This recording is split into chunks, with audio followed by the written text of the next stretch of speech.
po, welcome back to my channel. So, kumusta naman kayo guys? Okay, so guys, maraming salamat po pala sa walang sawang pagsubaybay sa ating pong mga love reading. And kung kayo ay bago pa lang sa ating channel, so yun guys, mag-subscribe na po kayo. And i-click mo na rin yung ating notification bell para lagi po kayo guys updated sa ating mga bagong upload. And sa mga nais po pala guys, magpa-private reading, ay iwan ko na lang po yung link sa atin pong description box below. Okay, so bago tayo guys mag-start ay mag-cleanse muna tayo. Okay. Okay, so lahat ng pag-overthink, lahat ng mga problema na meron ka ngayon, yung iba sa inyo guys, nagkakaroon ng anxiety dahil sa pag-overthink, sa sakit na nangyari sa nakaraan, maaaring nahihirapan ka mag-move forward, hindi ka makapag-decide. Aalisin na natin lahat guys yan, no? Okay? So, ayan. Okay, so guys, tignan natin. Kanino bang energy itong masasagap natin ngayon? Okay, kanino bang energy? Ito yung card mo. Ito yung card ni person. So, ano ang nararamdaman mo sa person mo? Ano ang nararamdaman mo sa person mo?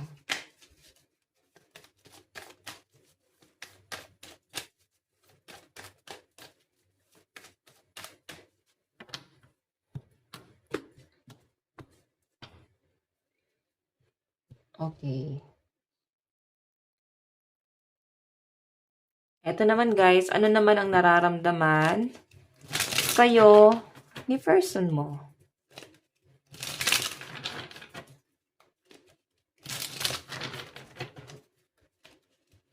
Ano ang nararamdaman sa ni person mo?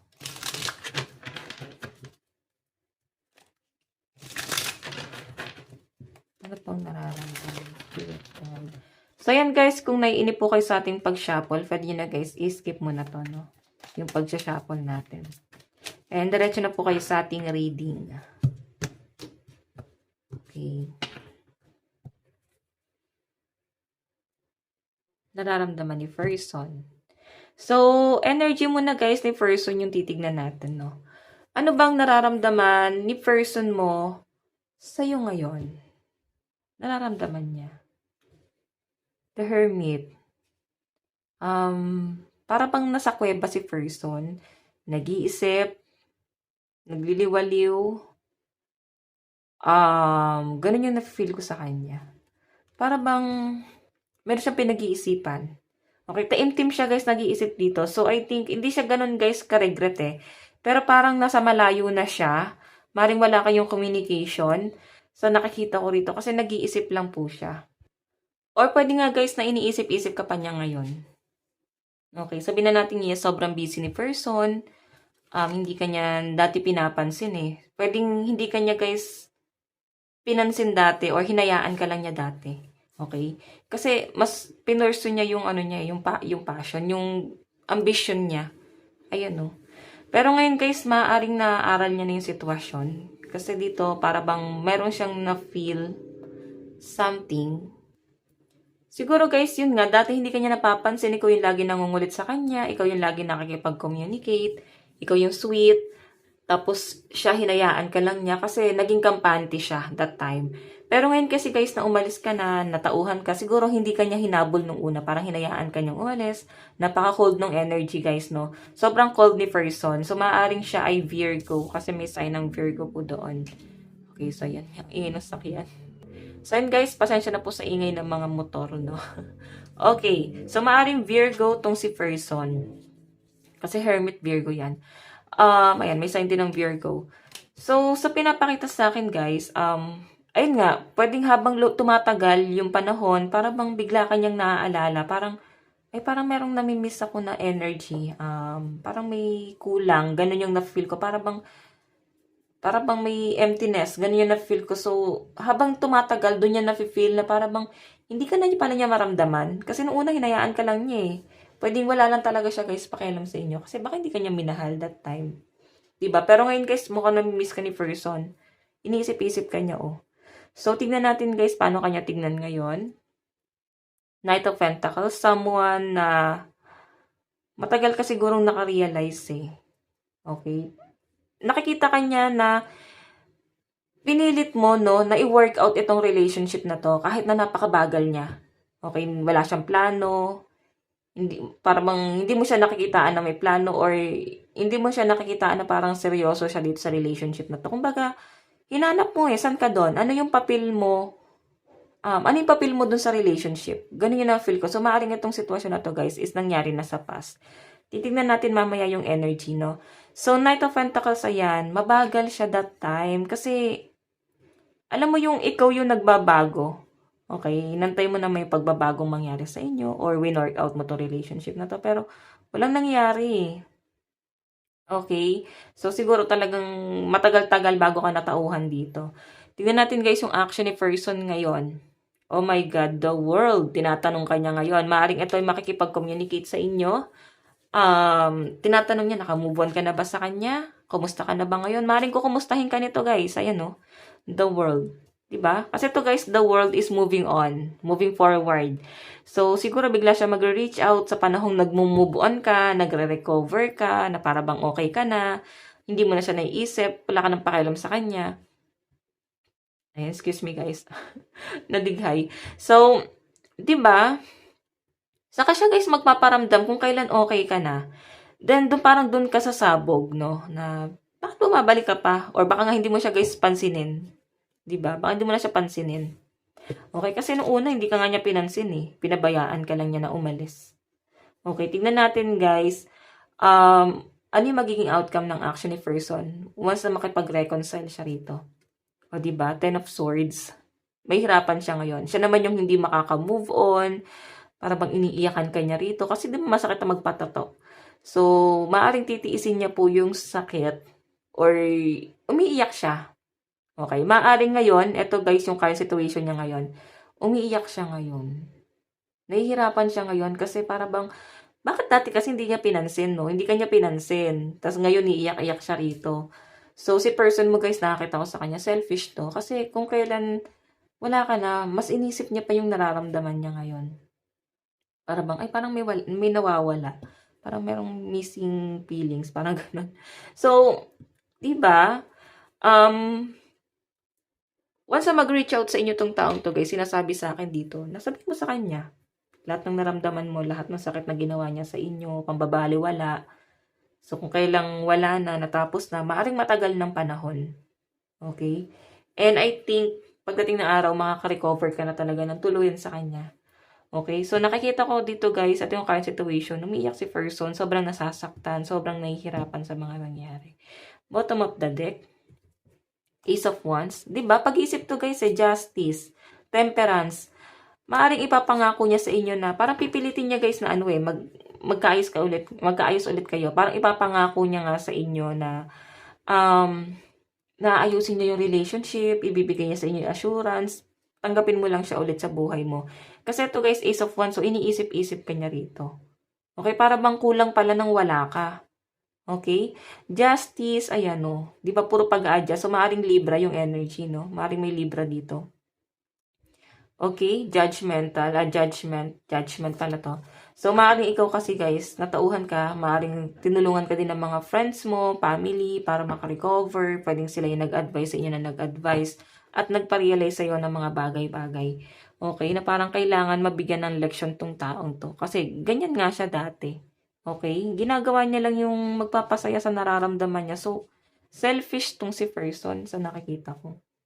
Oo, medyo conflict yung energy niya. Okay. So, ngayon guys, ayan, ipapangako niya sa inyo, natanggapin mo siya ulit, pabalikin mo siya ulit. So, sinasabi sa akin guys, siguro, nasa iyo na lang din talaga kung tatanggapin mo pa siya. Pero titingnan natin yung energy mo.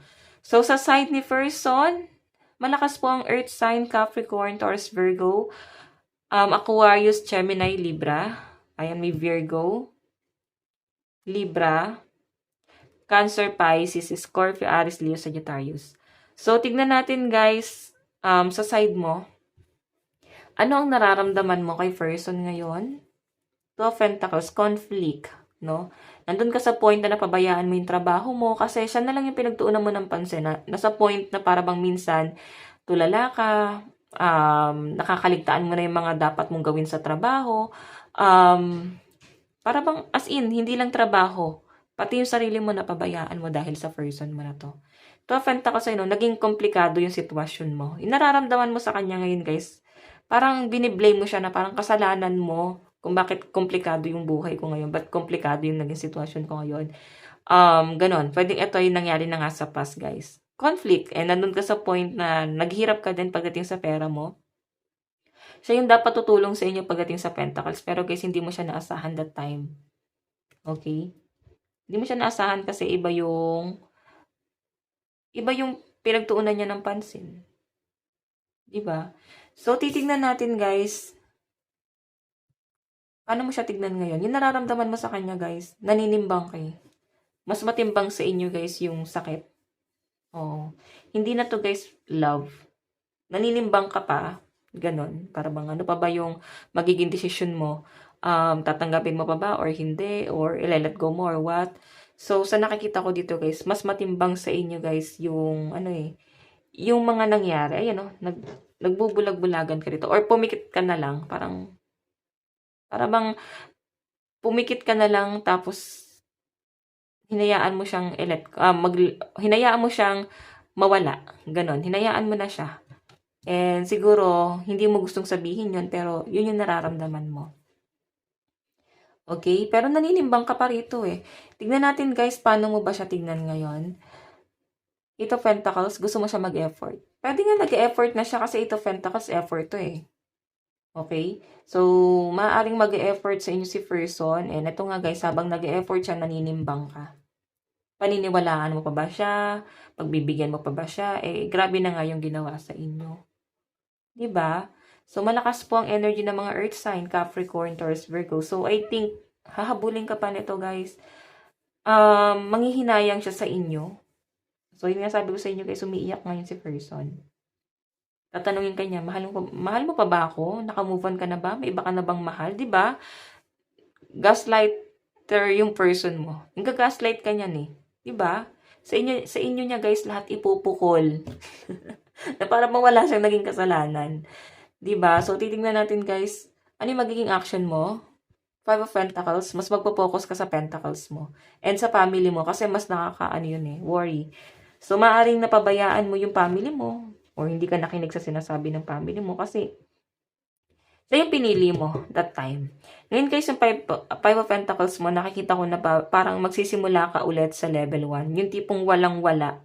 Hindi mo siya kailangan. Sabi natin, yes, nakakatulong siya sa inyo pagdating sa financial. Siya yung nagpo-provide sa inyo. Pero sa pinapakita sa akin, guys, Five of Pentacles, ngayon, hindi mo na siya kailangan kung may naitutulong man siya sa inyo. Pwede nyo na lang yung tinitignan mo, yung Pentacles. Pero, para bang kailangan mo nang tumayo sa sarili mong mga paa. Ayaw mo na, guys, basta-basta na lang aasa sa person na to. Kasi nga, ito nga yung ginawa niya sa inyo eh. Pwedeng pinahiya ka pa or talagang puro kahihiyan ang ginawa sa inyo ng taong to. So, ngayon, moving forward ka kahit malaking kawalan si person, pero it doesn't matter kasi may peace of mind ka naman sa paglayo mo. So, puro earth sign, no? Capricorn, Taurus, Virgo, Pentacles eh.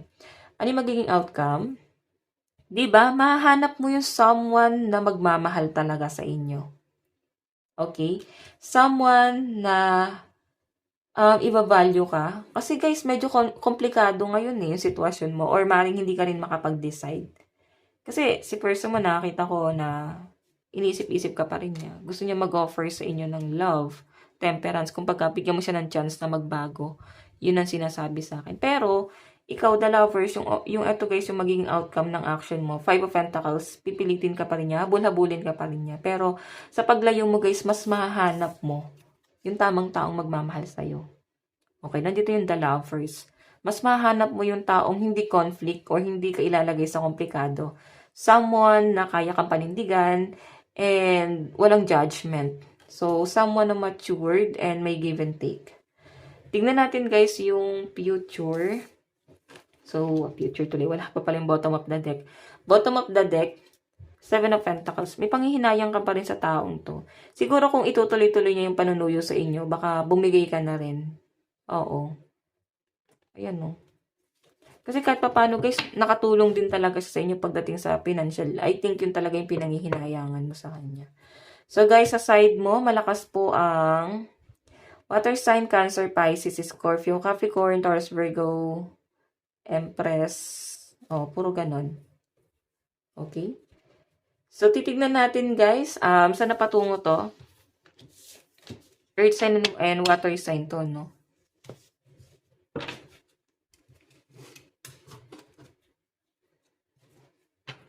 Parang may narinig akong kantang Wonderful Tonight. Diba? May kumakanta ba ng Wonderful Tonight? Or may nakikinig? Ayan. Papakanta tuloy ako.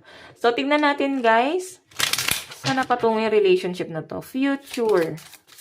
Or in the near future, spirit guide. Saan na po patungo? Meron po tayo, oh my God, traumatic event, playing the victim, immerse, ayun to. Kasi ganyan ang sulat. Grabe yung cursive, no? Immerse pain ata to. Oo, ganun. So, I think ito, 10 of Swords. Sinaksak. Sabi ko sa inyo, umiiyak si person mo at marami siyang nare-realize. At yung mga pinagsasabi niya sa inyo, guys, parang hindi kanya pinahalaga, hindi kanya tinuring na tao, hindi kanya tinuring na partner. Babalik sa kanya lahat. Okay, babalik sa kanya lahat ngayon. Grabe to. I think karma na yung nangyayari sa kanya, guys. Or, sabi ko sa inyo, guys, karmic year ngayon, 10 times ang balik ng karma once na nakagawa ng masama sa'yo ang tao ngayong taon. So, I think, ayan na nga, babalik sa kanya. Okay? Tingnan natin. Ito siya, oh, naaawa naman ako sa energy ni person. Sinaksak ng 10 swords. Trauma sa kanya yung yung ginagawa mo kasi hindi kanya kilalang ganyan. Ngayon, nagpapakilala ka. Diba? Akala niya kasi, guys, sa paglayo mo, babalik ka rin. Naging kampante siya. Or sa paglayo mo, tapos pag nanuyo siya, babalik ka rin. Pero guys, nakikita ko na parang natuto ka ng i-let go. Okay? So, meron tayong 12 coins. Ito rin lumabas kanina. Priorities, finding balance, managing resources. So, I think yung iba sa inyo, mas nakapokus ka sa financial mo. Kasi ito, nakapokus ka sa priority and ngayon, para bang moving forward ka, no? Kasi hinahanapan mo ulit ng balance yung buhay mo. Okay? And maaaring ikaw ay nakapokus sa yung business or sa career. Ito yung mas pinagtutuunan mo ng pansin. Meron po tayong 6 of Swords, calmer water, moving ahead, healing. Okay? So, sa pinapakita sa akin dito guys, yes, nandun pa yung sakit. Maaaring nandun pa yung love. Pero unti-unti ka nang nag-move forward. Di mo na siya kailangan. Yun ang nafe-feel ko rito. Okay? So, parang ang motto mo dito, time is gold. Time is gold. So, tignan natin. Meron tayong 4 of Swords. Diba? Yan o. Umiiyak si person. Mental overload. Sanctuary solitude. Mukhang nag-iisa siya ngayon. Parang feeling niya guys, pasan niyo yung mundo. And marami rin ata tong responsibility na pinapasan. Ngayon, nag-iisa siya eh. Nag-iisa yung person mo sa kanyang responsibility. Breadwinner or so whatever kung ano man siya no, sa family nila. Pero guys, nasasaktan siya eh. Kasi kahit moral support, walang siyang nare-receive sa ibang tao. Pwede ikaw lang yung gumagawa nun sa kanya. Sinayang pa niya. Okay, alam mo yung feeling na parang kailangan siya lang yung iintindihin mo. Napaka-immature ni person. Meron tayong Knight of Wands. May pagmamahal pa talaga, guys. And ikaw, hindi mo rin, guys, maitanggi na may pagmamahal ka pa rin sa person mo. Pero, tinitiis mo siya. Meron tayong 2 of Wands, di ba? Ayun, oh. Sinusunog mo na siguro lahat ng alaala or binaon mo na sa limot. Moving forward na yung iba sa inyo. And I think, sure ka na talaga sa pagbabago. Meron tayong nostalgia, old friend, innocence. Oh, pwede naging kaibigan mo pa to guys nung una. Or pwede marami ka pang kaibigan bago mo siya nakilala. Ngayon wala ka na ni isang kaibigan. Okay, pwedeng nilayo ka eh. Sa mga kaibigan, masyado siya guys, selfish. Yun ang nakikita ko. Diba? Ngayon guys, nakikita ko na maaaring makokontrol mo na yung mga bagay-bagay. Kailangan mo lang guys mag-focus kasi out of balance ka pa. Okay, sabihin natin yes, nakapokus ka sa mga responsibility, sa mga priority mo. Pero minsan guys, distracted ka pa rin. Okay? Kailangan mo guys mag-focus kasi minsan bigla ka nati-trigger, biglang nagbabago yung mood mo. Tignan natin guys mensahe ni person. So malakas ang energy ng air sign, Aquarius, Gemini, Libra, Capricorn, Taurus, Virgo, Aries, Leo, Sagittarius, Cancer, Pisces, Scorpio. So lahat pala no. Tignan natin mensahe ni person sa'yo. I'm so attracted to you. So alam mo yung person mo, hindi ko lang alam kung pagmamahal ba talaga to kasi mas attracted siya sa'yo kaysa mahal eh. So, alam mo yung feeling niya na kaya kanyang irampa, kaya kanyang ipagmalaki sa ibang tao kasi kung sino ka, ganun. Hindi naman siya guys ganun na siguro pang rampa. Pwede hindi ka naman niya guys ma-post sa social media. Meron po tayong we need to let each other go. So, ayan, kailangan nyo siguro guys i-let go ang isa't isa. Or pwede ikaw na nagsabi nito na kailangan nyo nang i-let go yung isa't isa. Okay? So, meron po tayong I knew exactly what I was doing. So, nakikipagmatigasan din si person. Alam mo yung feeling na sinasabihan mo siguro siya, kinakausap mo siguro siya, ano yung mga dapat niyong gawin, pero mas sinusunod niya yung sarili niya or pwedeng sinusunod niya yung family or ibang tao. Basta siya ay namamanipulano.